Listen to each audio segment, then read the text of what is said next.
अपने शहर की लेटेस्ट खबरों के लिए चैनल को सब्सक्राइब करें और बेल आइकन को दबाएं।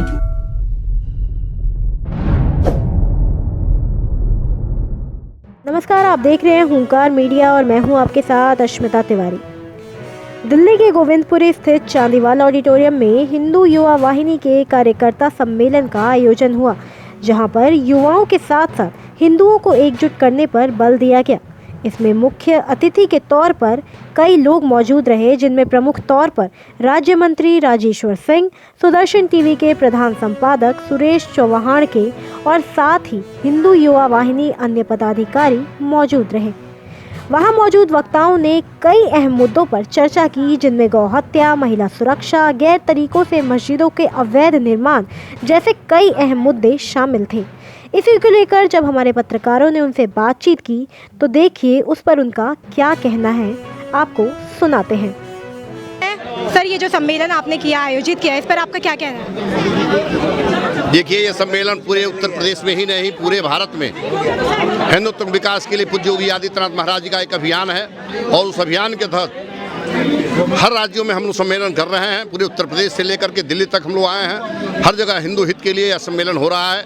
हिंदू संगठित हो, हिंदू स्वाभिमानी बने, हिंदू शक्तिशाली बने, इस भाव के साथ हिंदुत्व विकास को लेकर के पूज्य योगी आदित्यनाथ महाराज जी का एक अभियान है और उस अभियान में आप सभी की आवश्यकता है। सर, सिर्फ हिंदू ही क्यों? इसलिए कि राम हो या रहीम, वो हिंदुत्व में ही सुरक्षित रह सकता है। ऊपर वाला किसी को मुसलमान नहीं बनाया।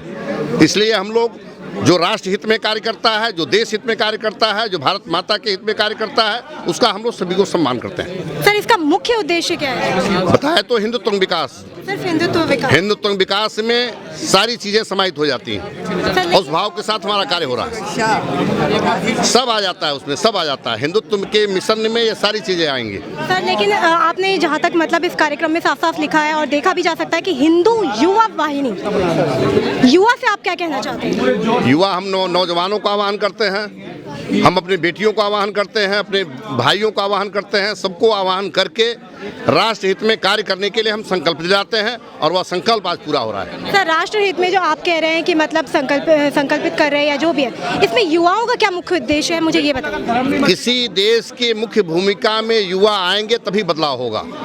इसलिए कि 85% हिंदू रहते हुए भी आज हिंदू सुरक्षित नहीं है। हमारी बहन बेटियों के आबरू के साथ खिलवाड़ खेला जाता है, राष्ट्र विरोधी ताकतें पैदा हो रही हैं। उस अभियान के तहत ये सबका समापन होगा और राष्ट्र हित में कार्य होगा। सर, ये जो युवा सम्मेलन है, इसके बारे में आप क्या कहना चाहेंगे?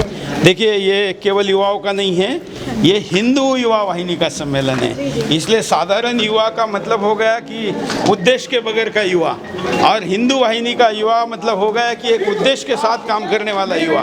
इसलिए हिंदू युवा वाहिनी के सम्मेलन में मैं आया था और ये संदेश देने के लिए कि ये हिंदुस्तान हिंदू राष्ट्र था, है और रहेगा, ये बना रहे। इसलिए जो आंदोलन चल रहा है उसके लिए हम देश भर में जिस भी कार्यक्रम में जाते हैं, लोगों की संकल्प देते हैं। तो आज भी इस हिंदू युवा वाहिनी के कार्यक्रम में संकल्प लिया और इसीलिए आए थे। मेरा नाम परवीन बब्बर और मैं दिल्ली प्रदेश का हिंदू युवा वाहिनी का प्रवक्ता हूँ। सर, ये जो आपने कार्यक्रम आयोजित किया है, इस पर आप क्या कहना चाहेंगे और इसका उद्देश्य क्या है? देखिए, हिंदू युवा वाहिनी पहले सबसे पहला काम हिंदू संगठन का काम करती है, हिंदू को जगाने का काम करती है। और हमारा उद्देश्य ये है कि दिल्ली में जितनी भी अवैध मज़ारें हैं, अवैध मस्जिदें हैं, सारी हटाई जाए। इमामों का जो वेतन है वो बंद किया जाए। जितने मदरसे हैं, जो कुरान आधारित मदरसे हैं, जो आतंकवाद को प्रेरणा देते हैं, वो सारे के सारे बंद होने चाहिए। आतंकवाद को एक तरीके से खत्म करना चाहते हैं? जी बिल्कुल, आतंकवाद देश के अंदर से खत्म 50% हो गया है, 50% अभी रह गया है। जो मदरसों से संचालित है वो हम उसको चाहते हैं हिंदू युवा वाहिनी की इसको बंद किया जाए। सर, तो क्या लगता है आपको, किस हद तक आप इसमें सफल हो पाएंगे?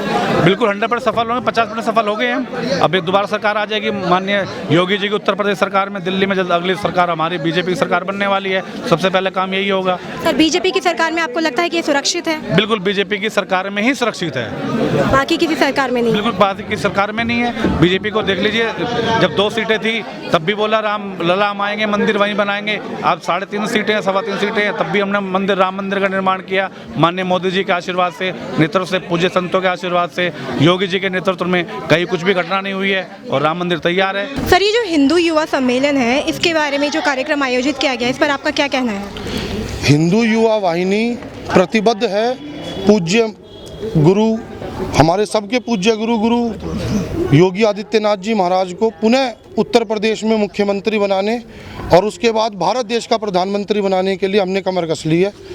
और इसमें अब हम पीछे हटने वाले नहीं हैं। हिंदुत्व के लिए, हिंदुत्व की रक्षा के लिए गोरक्षपीठाधीश्वर प्रधानमंत्री पद तक जाएंगे, ये हमारा संकल्प है। दोबारा 2022 में मुख्यमंत्री बनाना तो एक बहुत छोटी सी बात है। सर, इसका उद्देश्य क्या है? उद्देश्य हमारा हिंदू रक्षा, गौ रक्षा, हमारे हिंदू सनातन धर्म की रक्षा, हमारे कल्चर की रक्षा, जो धीरे धीरे हमारा कल्चर इसको भून करते जा रहे हैं। दुनिया भर के पैसे लग गए हिंदू सभ्यता को ख़त्म करने के लिए, उसकी रक्षा में हम एकजुट हुए हैं। ये हमारा संकल्प है, यही हमारा उद्देश्य है। सर, आपको ऐसा नहीं लगता कि ये धर्म के विपक्ष है? हिंदू धर्म के विपक्ष है। मतलब हिंदू एकत्रित हो जाए तो ये हिंदू एकत्रित हो जाए तो ये धर्म के विपक्ष है। दुनिया एकत्रित होती रहे तो वो सेकुलरिज्म है, वो सेकुलरिज्म है। और हम हिंदू इकट्ठे होकर ये बात बोल दें कि हम हिंदू एक हैं तो हम सांप्रदायिक हो गए। ये आपको अपनी ये दोहरी मानसिकता बदलनी पड़ेगी मैडम। हमारा अधिकार है, हम इसके लिए लड़ेंगे और उनको दिखाएंगे ये हमारा घर है, तुम्हारा नहीं, तुम यहाँ किराएदार हो।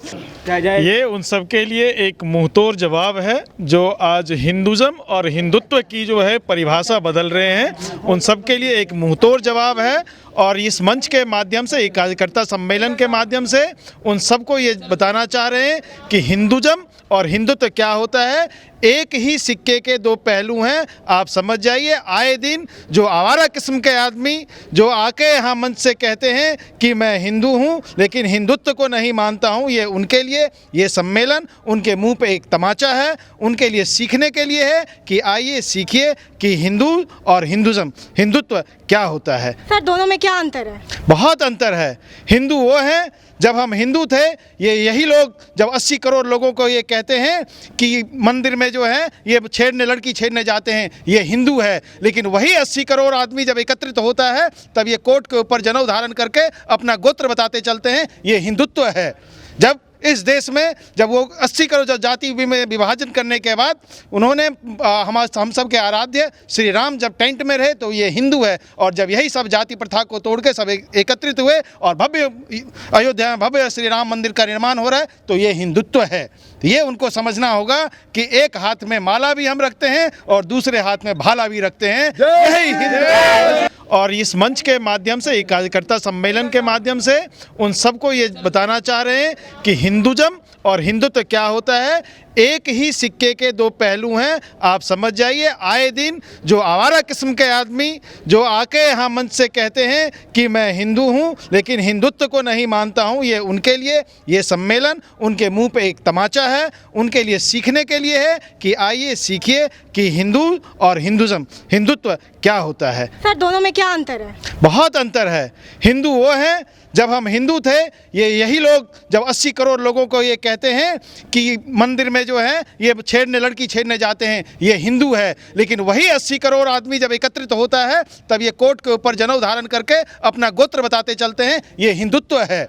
जब इस देश में जब वो 80 करोड़ जाति में विभाजन करने के बाद उन्होंने हम सब के आराध्य श्री राम जब टेंट में रहे तो ये हिंदू है। और जब यही सब जाति प्रथा को तोड़ के सब एकत्रित हुए और भव्य अयोध्या में भव्य श्री राम मंदिर का निर्माण हो रहा है तो ये हिंदुत्व है। ये उनको समझना होगा कि एक हाथ में माला भी हम रखते हैं और दूसरे हाथ में भाला भी रखते हैं। आज हिंदू जाग चुका है। जो पहले जाति बाती के अंदर हिंदू बटा हुआ था, आज वो सम्मिलित हो चुका है। हिंदू युवा वाहिनी के जो ये सम्मान समारोह यहाँ पे किया गया है वह इसीलिए किया गया है कि आने वाले 2022 के चुनाव के अंदर माननीय हमारे योगी आदित्यनाथ जी को सबसे अपार जीत दिलाकर प्रधानमंत्री के पद तक लेके जाना है। और जैसे ही हमारे योगी जी प्रधानमंत्री बनेंगे ये हिंदू राष्ट्र अपने आप बन जाएगा। और बीच चौराहे के ऊपर तो ये टांग उठा के 5 टाइम अल्लाह अल्लाह करते हैं, ये भी राम राम करना शुरू कर देंगे। जय श्री राम। सर, मोदी जी सही नहीं है क्या जो आपको प्रधानमंत्री के पद पे मोदी जी के बाद विकल्प कौन है? मोदी जी के बाद अगर कोई प्रधानमंत्री के लायक है, हिंदू राष्ट्र को लेके आ सकता है तो सिर्फ योगी योगी है। पूरे देश में एक ही नाम, मोदी योगी। जय श्री राम। सर, क्या नाम है आपका? मनोज राजपूत। सर, आप क्या कहना चाहेंगे? मैं केवल एक ही संदेश देना चाहूँगा कि आज जो ये आह्वान किया गया है उस आह्वान का सिर्फ तात्पर्य एक ही है कि योगी आदित्यनाथ जी को सन 2022 के अंदर मुख्यमंत्री बनाना पुनः, और उसके बाद अगले प्रधानमंत्री के रूप में प्रधानमंत्री बनाना, ये हमारा संकल्प है। और जिसके लिए भगवा आज पूर्ण रूप से कार्यरत है। आज हम जो भी करेंगे, आज के बाद इस षड्यंत्र को किसी का चलने नहीं देंगे। जल्लो लव जिहाद जितना भी चल रहा है इस देश के अंदर, उसको समाप्ति के लिए हम कुछ करते रहेंगे। मैम क्या नाम है आपका? रागिनी तिवारी। मैम आप इस पे क्या कहना चाहेंगी? ये जो हिंदू युवा वाहिनी संगठन सम्मेलन जो हो रहा है, इस पर आपके क्या विचार है और इसका उद्देश्य क्या है? साथ ही साथ महिलाओं को लेकर जो असुरक्षा आप कह रही हैं कि मतलब उनको सपोर्ट करेंगे, आपकी तरफ से उनको समर्थन मिलता है, इस पर आप क्या कहना चाहेंगे? जी, मैं गाय गंगा गौड़ी गीता के लिए काम करती हूँ। सनातन धर्म ही एक धर्म है, और जहाँ जहाँ मेरे गाय गंगा गौड़ी और गीता पर वार होगा तो हम छोड़ेंगे नहीं। हमारी जो संगठन है हिंदू युवा वाहिनी, हम माला भाला दोनों लेके चलते हैं। ईश्वर की आराधना भी करते हैं माला से, और उसको हम सिर्फ झंडा नहीं लेते हैं, उसके नीचे डंडा भी रखते हैं। झंडा से बात आदर से मान लो तो ठीक है, नहीं तो डंडा भी उठा लेते हैं। अपने शहर की लेटेस्ट खबरों के लिए चैनल को सब्सक्राइब करें और बेल आइकन को दबाएं।